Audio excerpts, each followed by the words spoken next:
A Arte da Guerra de Sun Tzu, um livro de literatura estrangeira com tradução da Cultura Brasil.org.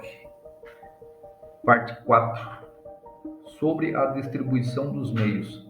As manobras militares são o resultado dos planos e estratégias na maneira mais vantajosa para ganhar. Determinam a mobilidade e eficiência das tropas.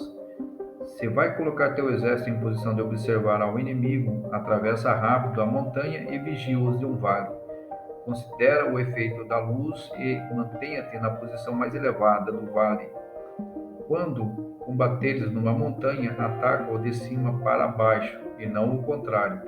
Combate estando costa abaixo e nunca costa acima. Evita que a água divida tuas forças. Afasta-te das condições desfavoráveis o quanto antes.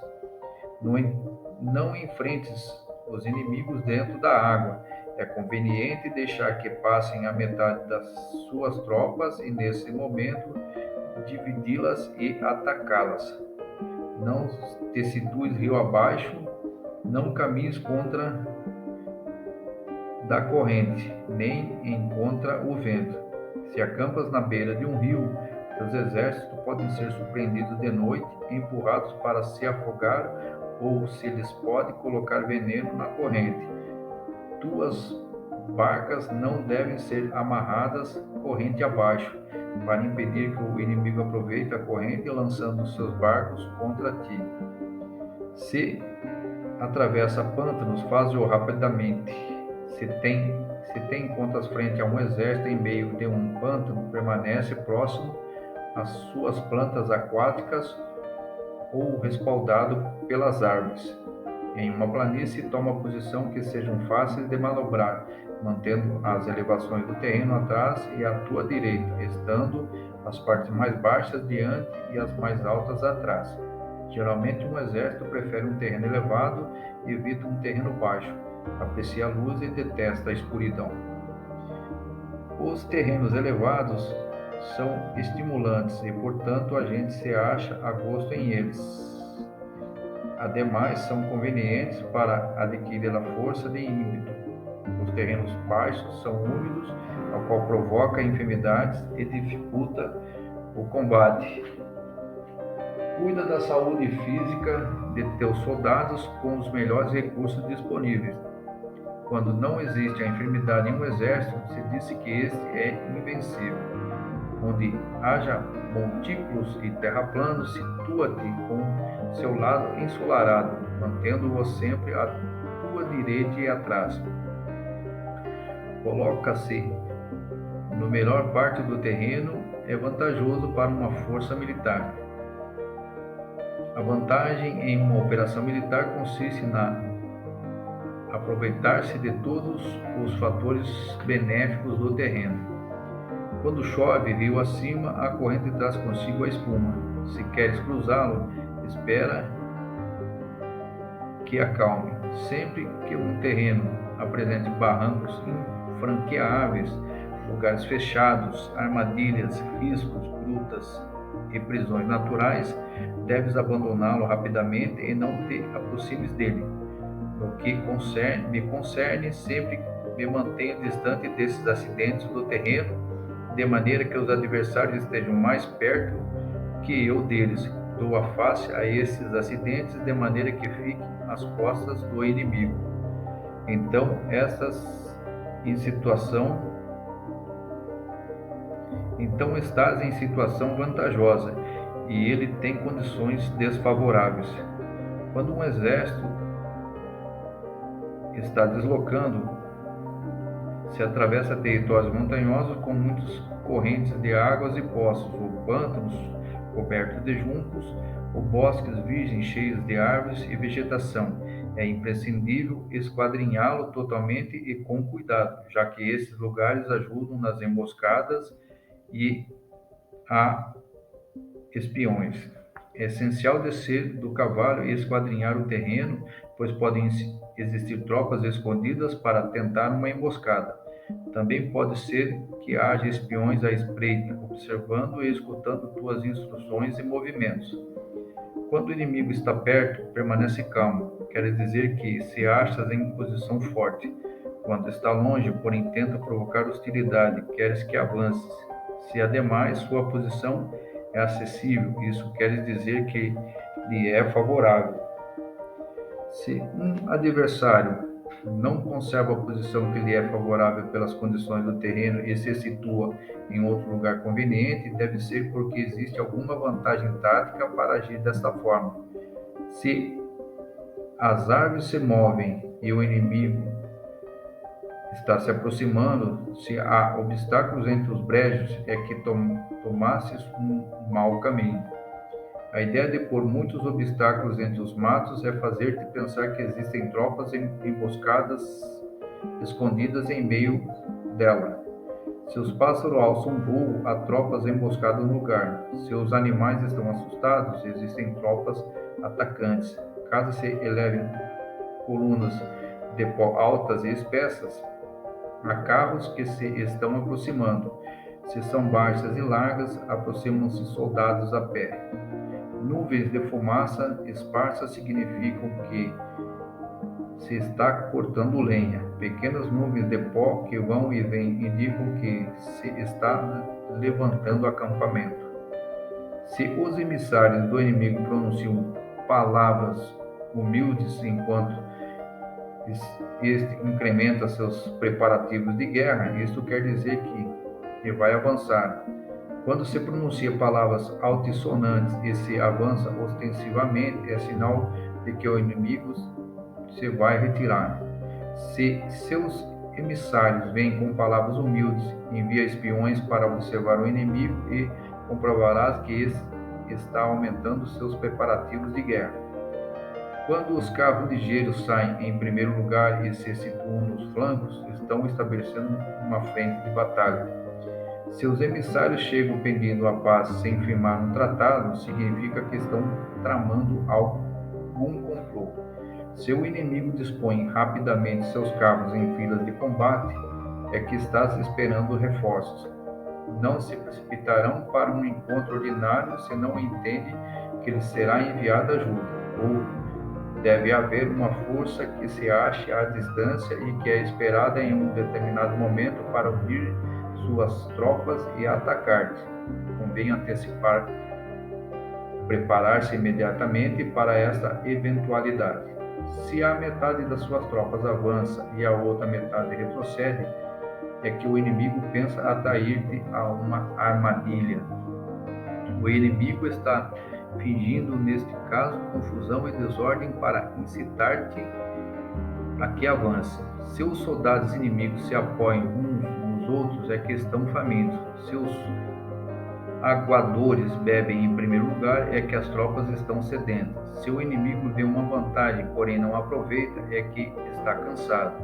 Se os pássaros se reúnem no campo inimigo, é que o lugar está vazio. Se há pássaros sobrevoando uma cidade, o exército fugiu.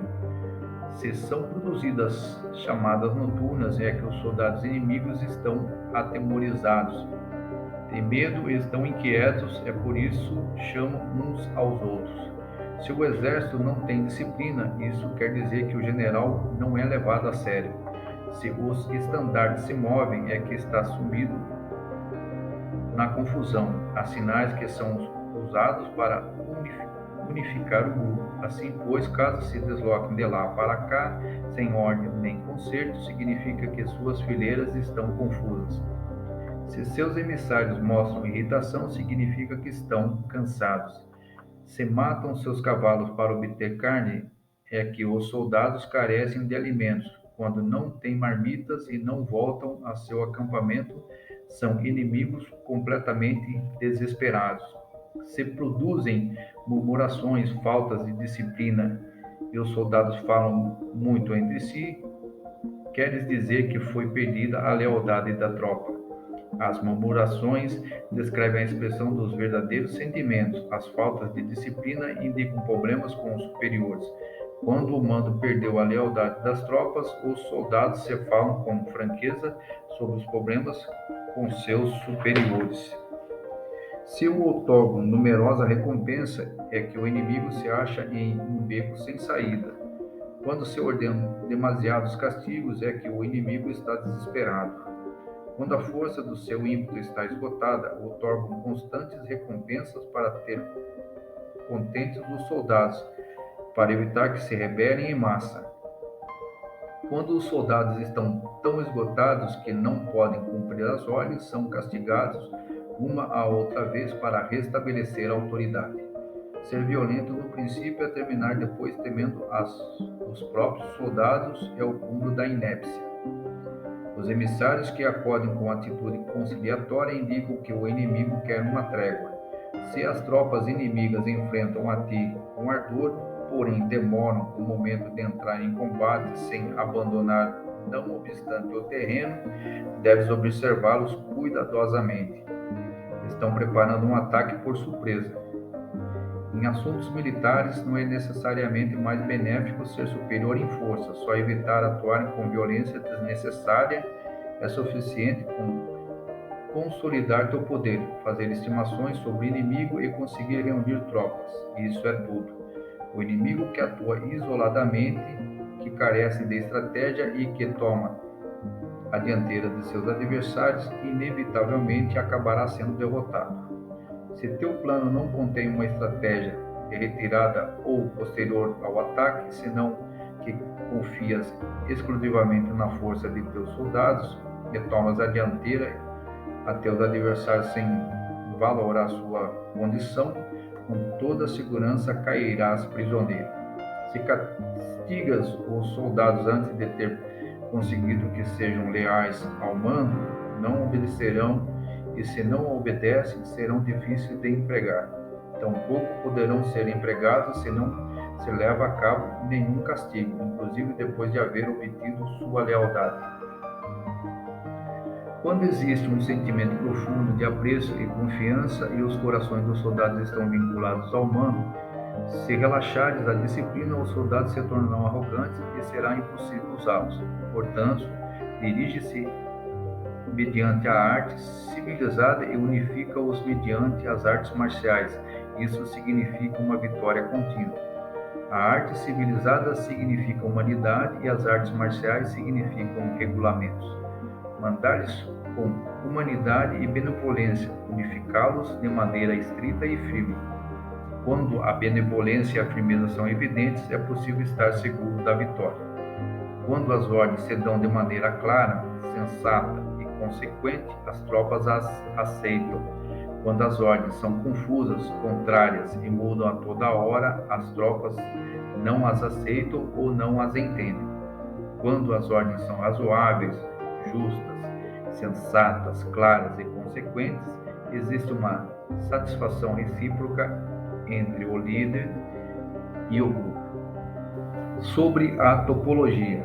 Alguns terrenos são fáceis, outros difíceis, alguns neutros, outros estreitos, acidentados ou abertos. Quando o terreno seja acessível, seja o primeiro a estabelecer tua posição, escolhendo as alturas ensolaradas, uma posição que seja adequada para transportar os mantimentos, assim terás vantagem quando fores à batalha. Quando estiveres em terrenos difíceis de sair, está limitado. Nesse terreno, se teu inimigo não está preparado, podes vencer se segues adiante. Porém, se o inimigo está preparado e segues adiante, terás muitas dificuldades para retornar de novo a ele, o que contará contra ti. Quando é um terreno desfavorável para ambos, diz-se que é um terreno neutro. Em um terreno neutro, inclusive, se o adversário te oferece uma vantagem, não te aproveites dela, retira-te, induzindo-o a sair a metade das tropas inimigas, então cai sobre ele, aproveitando-se dessa condição favorável. Em um terreno estreito, se és o primeiro a chegar, deves ocupá-lo totalmente e esperar o adversário. Se ele chega antes, não o persiga, se bloqueia ou os desfiladeiros. Persiga-o só se não os bloqueia. O terreno acidentado, se és o primeiro a chegar, deves ocupar seus pontos altos ensolarados e esperar o adversário. Se esse já o ocupou antes, retira-te e não os persiga. Em um terreno aberto, a força do ímpeto se encontra igualada e é difícil provocar-lhe a combater de maneira desvantajosa para ele. Entender essas leis, entender essas 6 classes de terreno é a responsabilidade principal do general e é imprescindível considerá-los. Estas são as configurações do terreno. Os generais que as ignoram saem derrotados. Assim, pois, entre as tropas estão as que fogem, que se retratam, as que se derrubam, as que se rebelam e as que são derrotadas. Nenhuma dessas circunstâncias constitui desastres naturais, senão que são devidas aos erros dos generais. As tropas não têm o mesmo ímpeto, porém, que atacam em proporções de 1 contra 10, saem derrotados. Os que têm tropas fortes, porém cujos oficiais são débeis, ficam retraídos. Os que têm soldados débeis ao mando de oficiais fortes ver-se-ão em apuros. Quando os oficiais superiores estão encolarizados e são violentos, enfrentam o inimigo por sua conta e por despeito, e quando os generais ignoram suas capacidades, o exército desmoronará. Como norma geral, para poder vencer ao inimigo, todo o mando militar deve ter uma só intenção e todas as forças militares devem cooperar. Quando os generais são débeis e carecem de autoridade, quando as ordens não são claras, quando os oficiais e soldados não têm solidez e as formações são anárquicas, produz-se revolta. Os generais derrotados são aqueles que são incapazes de analisar os adversários, entram em combate com forças superiores em número e melhor equipadas e não selecionam as suas tropas segundo os seus níveis de preparação. Se emprega soldados sem selecionar os preparados dos não preparados, os arrojados e os timorados, está buscando sua tropa derrotada.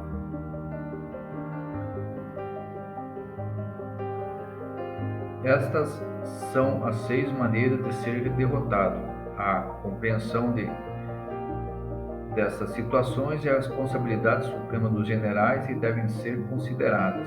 A primeira é não equilibrar o número de força, a segunda, a ausência de um sistema claro de recompensas e castigos, a terceira, a insuficiência de treinamento, a quarta é a paixão irracional, a quinta é a ineficácia da lei e da ordem, a sexta é a falha em não selecionar os soldados fortes e resolutos.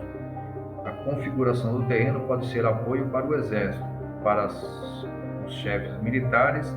O curso da ação adequado é avaliar o adversário para assegurar a vitória e calcular os riscos e as distâncias.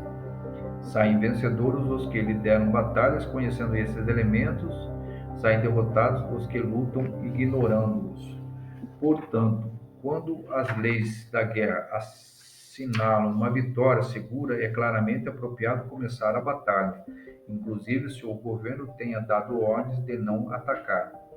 Se as leis da guerra não indicam uma vitória segura, é adequado não entrar em batalha, mesmo que o governo tenha dado ordem de atacar. Desse modo, se avança sem pretender a glória, se ordena a retirada sem evitar a responsabilidade, com o único propósito de proteger a população e em benefício também do governo. Assim, se presta um serviço valioso à nação.